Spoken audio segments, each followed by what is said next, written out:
consistently. Yes, here at our best school year ever. Now listen, I'm going to take a nerdish vent so much that I decided to wear my nerd t-shirt this morning.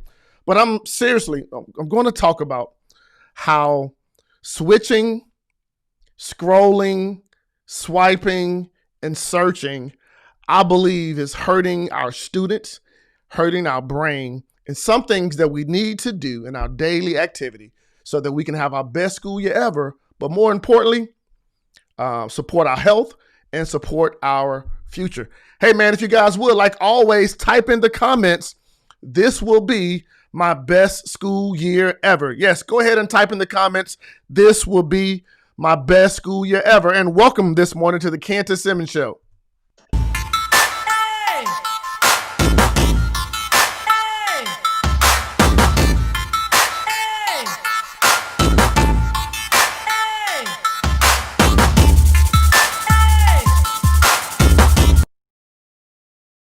Good morning, good morning, good morning. What's up, Facebook? I see you guys here popping on live.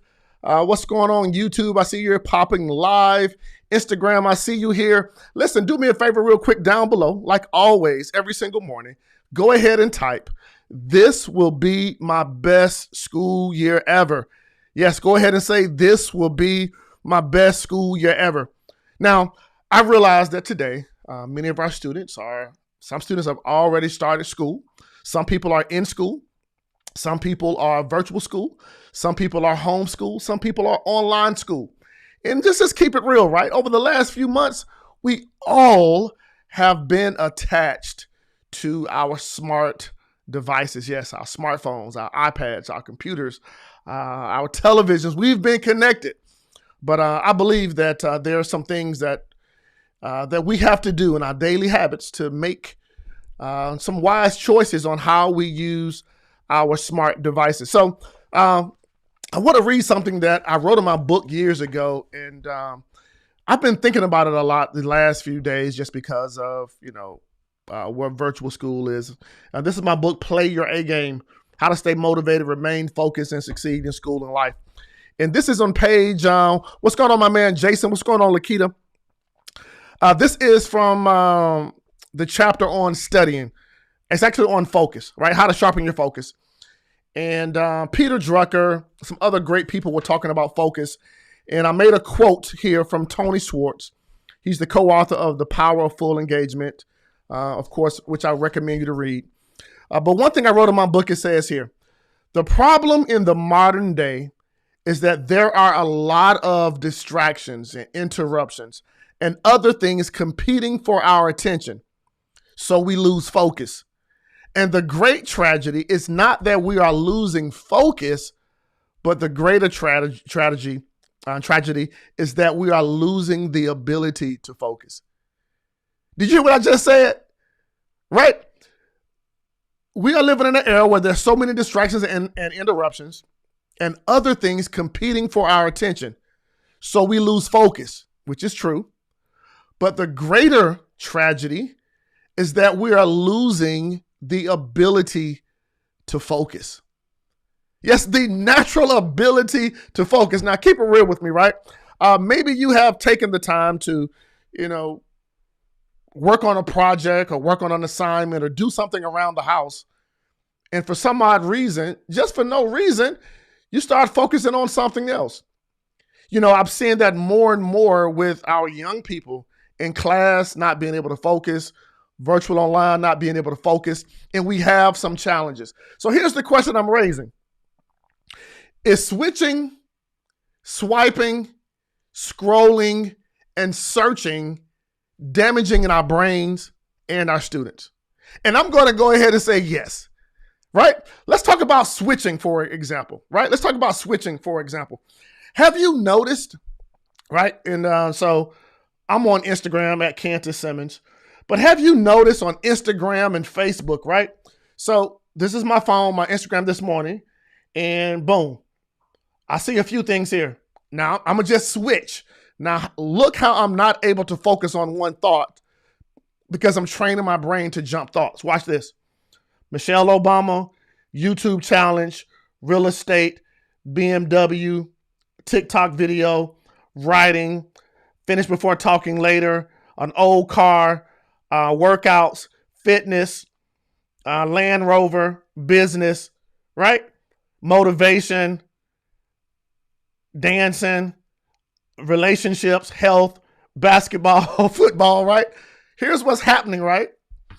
I believe that as we're switching, we're training our brains not to focus. We're training our brains not to focus because we are constantly switching from one idea to another idea. That's why I say multitasking is lame. I think I mentioned that in a previous video. My man Jason Brown just chimed in and said, I agree. It's hard to focus on one task as an adult. Multitasking has ruined us. Yes, multitasking has ruined us. Let me get my camera back focused there. Right? Multitasking has ruined us. So that's switching. But also think about this process of swiping, right? Have you noticed how swipe is more popular, right?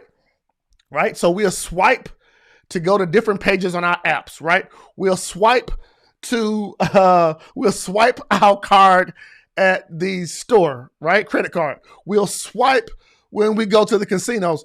Do you realize that there's been a lot of research done that focuses on the brain and the triggers of our brain, right? Like, so dopamine, right? So if you ever been to a casino or seen a casino, right? So you'll pull the lever or you'll swipe down so that you could win, right? Maybe on a slot machine or something. And then you'll notice you'll lose. But guess what? When you lose, there's something in you that says, you know what? I can do better. So you'll pull it again. And when you pull it again, you may lose. Then you'll pull it again. Then you'll pull it again because dopamine is creating something in us that says, you know what? I want more. I want more. I want more. It's just like the old drug. Well, I'm going to say the old drug. It's just like cocaine, right? And even today, the swipe feature, you know, for those of you that have ever participated in dating apps, well, I know you have, right? Because check this out. 72% of college students say they have been on Tinder. 80% of millennials are on online dating. And guess what online dating has done? You swipe left, you swipe right, you swipe up, you swipe down, and you're constantly swiping in search for something, and you're never satisfied. Let's go here with scrolling, right? How many times have you gone to the internet and you've just started scrolling pages and you find yourself going deeper and deeper and deeper and deeper? Okay, let me just be a little honest, right? So I'm addicted. I won't even say addicted because I realize I'm doing it. DoorDash. Right? How many of you are in love with DoorDash, right? Right? Okay, so I don't cook a lot. It's not that I can't cook, I just don't. So I use DoorDash, right? But how many times have you said, you know what, I'm hungry? And you get on DoorDash, and as you're scrolling through DoorDash, you find yourself having a hard time deciding on what to eat. Could it be that switching, swiping, scrolling, and even searching is hurting our brains and hurting our students? Let's talk about searching for an example. If I ask your student, if I ask you, how many miles, well, how long would it take for us to get from Atlanta, Georgia to Birmingham, Alabama? And in most cases, the first thing people will do, they will go in to search it. Versus taking the laws of math and science to calculate how long it would take to get from Atlanta to Birmingham, Alabama. Could it be that switching, scrolling, swiping, and searching is damaging our brains and damaging our students?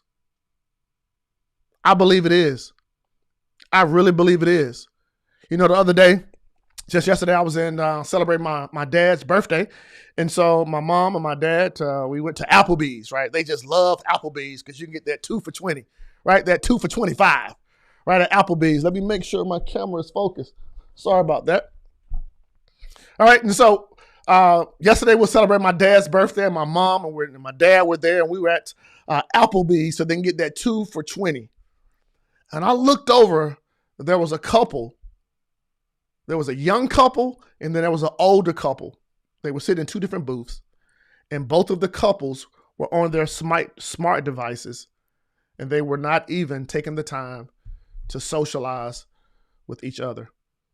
It's switching, swiping, scrolling, and searching, damaging our brains and damaging our students. I believe that smartphones and smart devices should be used smartly. Here are a few things that I believe that these devices, virtually, computers, technology, swipes, smartphones, iPads, what they're doing to our health. Number one, smartphones and these smart devices, the use of them, it demotes social interaction, right? How many times have you looked at students or maybe in your own household and you guys want to go somewhere and everybody's on their smart device? Smartphones, the use of smart devices, it decreases our memory, right? Let's just keep it real. You remember back in the day? Just keep it real. Remember back in the day, you could remember your grandmother's phone number, your mama's phone number. Like we didn't have cell phones, like the house phone number. You remember back in the day, you knew all of your friends' phone number because you had to memorize it here. I believe smartphones, not only that, it weakens our ability to reason. It is convenient, just absolutely convenient to go to Google versus putting reasoning together to be able to make wise decisions, right? We just go to Google for everything versus thinking about it. Could it be that these smart devices and these amazing pieces of technology we have, that it contributes to our weight? How many of you have gained weight just from, the last few weeks of months of pandemic? Or check this out. How many of you have gained weight or you see your students gaining weight because now, rather than going outside, they play video games all day. And at one time, it would be the video game on the console attached to the television. But now they can play the video games on their smart devices. Could it be that smartphones, smart devices, not only that, but they disrupt our sleep patterns? One of the things that I'm starting to do, just for multiple reasons, right? I have Siri in my house. I have Alexa in my house. I have Netflix in my house. I have laptops. I have iPads. I have televisions. I have all these different things, and I have Wi-Fi. But have you noticed that they all project some type of light? And even now with my eyes, I need to go get my eyes checked out. Like I don't have the blue blocker in my glasses right now. And I've been noticing lately, because I spend so much time on the computer, on different things, that I'm finding that my eyes are having some challenges. But not only that, these smart devices and the blue light that's emitted, it can also disrupt our sleep patterns. So I'm going to challenge you as a household, as a family, wherever you may be, to unplug your Wi-Fi at a certain time of night, right? How many of us actually go to sleep with our cell phones in our hands? Or you go to sleep and you fall asleep with your iPad in the bed. And then you wake up and the first thing you grab is your smart device. How many couples are actually laying in the bed, rolled over, facing the opposite way, playing on their smart devices? And then we actually go to bed. I challenge you, and I've heard that it's very healthy to not experience any blue light. I'm saying blue light, just the light that comes from these devices, 45 to 30 minutes before you go to bed, right? So I challenge you. Hey, somebody go to the Wi-Fi box, unplug the Wi-Fi box. Somebody says, I agree with you. I find myself doing this as well as in the public. Thank you, Nyla. What's going on? She says, I agree with you. I find myself doing this as well. I as well see this in the public. Linda Dixon says, so very true. Our smart devices are dumbing us down, Hope you took care of your sleep in the manner that we talked about in the past. Yes, Miss Dixon, I'm doing a lot better in my sleep. You just gonna talk about my business live? Yeah, I'm overcoming sleep apnea, and I have Miss Dixon. I have a device that I'm using now that naturally allows natural air to flow through my body. So thank you, Miss Dixon, for just putting all my business out there in the internet about my sleep apnea. My man Arthur says exactly. He says, I'm at 50% vision now. Wow. I know my man Arthur, he's overcoming some health challenges, but guess what? We all can do a better job. Here's this last one real quick here. Not only are these smart devices affecting our sleep, but could our smart devices lead us to physical injury? Why am I saying it lead us to physical injury? Because now we're not working the muscles that we would normally work.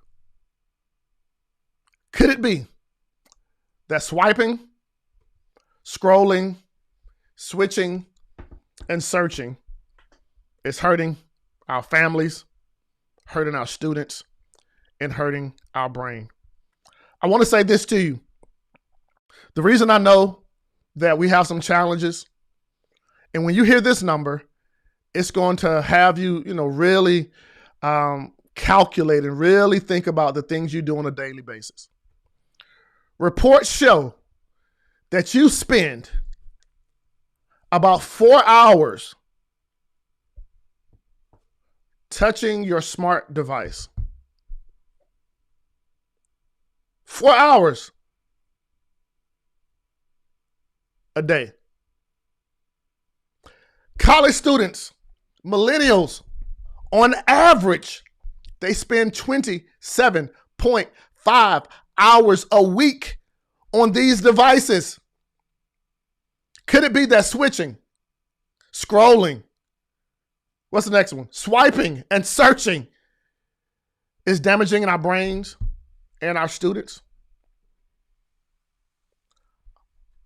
Could it be?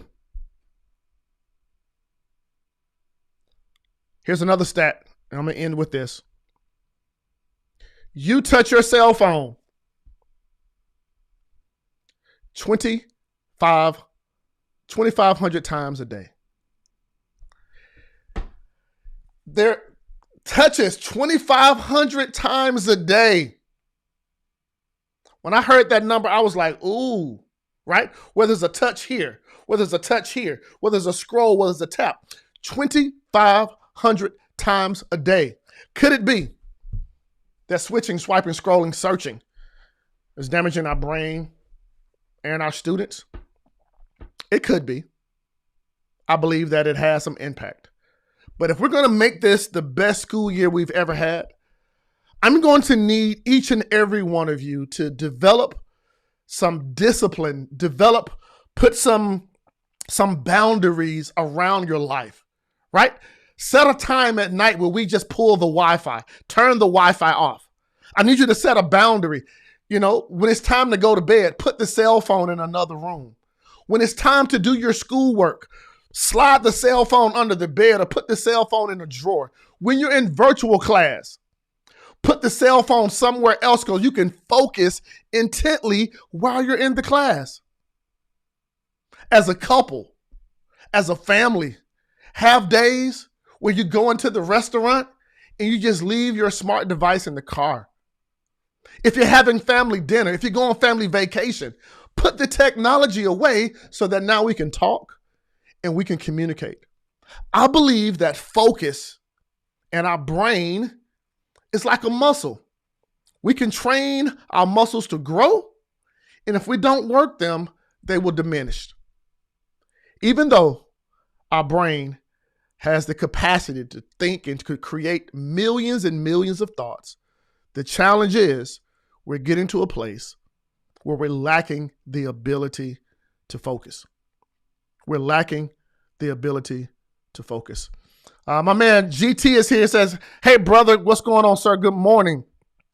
My man Arthur says, stress affects our eyes and cognitive problems for everyone. Thank you, Lakita. Lakita says, great tips, Kantis.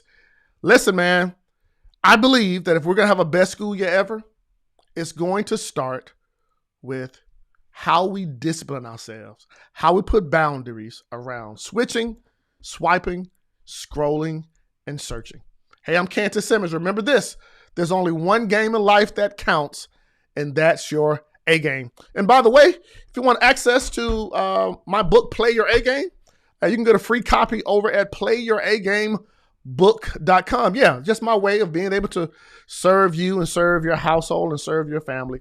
I want a free copy of this book. All that I ask is you go ahead and take care of shipping and handling, and my team will get a book out to you. Simply go to playyouragamebook.com. Listen, I'm Kantis Simmons. I'm the coolest guy with 7.25 fingers, and thank you for hanging out with me here at day 9 of the Best School Year Ever series. Hey, I'll see you tomorrow. Bye-bye.